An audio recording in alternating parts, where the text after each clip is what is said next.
আচ্ছা, জীবনে কখনো কোনো মৃত ব্যক্তিকে গোসল করিয়েছেন? যদি কখনো সুযোগ হয় তাহলে সেই মৃত ব্যক্তিকে গোসল করাবেন। তখন খুব কাছ থেকে দেখবেন মৃত মানুষের দেহটা কতটা অসহায় লাগে, মৃত্যুর পরে মানুষের দেহ কতটা ভয়ের কারণ হয়ে দাঁড়ায়। সুযোগ পেলে রাতে লাশটা পাহারা দেবেন, তখন বুঝতে পারবেন প্রিয় মানুষটার লাশ রাতের বেলায় আপনার কাছে কতটা অদ্ভুত লাগে, কতটা ভয়ের কারণ হয়ে ওঠে, কতটা আতঙ্কের কারণ হয়ে যায়। সুযোগ পেলে মৃত ব্যক্তির শরীরে একটু হাত লাগিয়ে কিছুক্ষণ তার স্পর্শ নেবেন। আপনি তখন উপলব্ধির সুযোগ পাবেন এই পৃথিবীতে বিশাল প্রভাব প্রতিপত্তি মৃত্যুর পরে কতটা নির্যাতনের রূপ নেয়। সুযোগ পেলে আপনজনদের লাশ কবরে নামাবেন খুব আগ্রহ নিয়ে।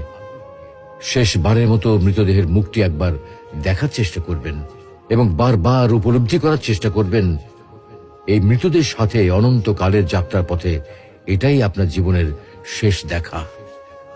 সুযোগ পেলে মাঝে মধ্যে কবরস্থানে গিয়ে নীরবে কিছুক্ষণ দাঁড়াবেন। এরপর মনে মনে চিন্তা করবেন জীবনের লাভ ক্ষতির হিসাব।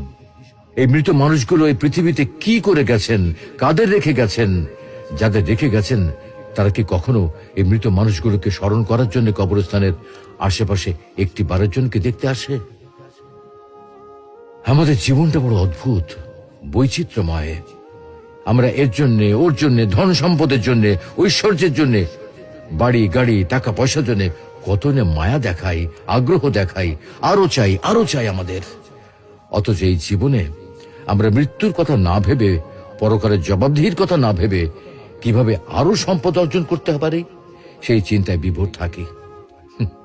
হায় রে জীবন, এখনো সময় আছে, ফিরে আসুন মহান রবের দিকে।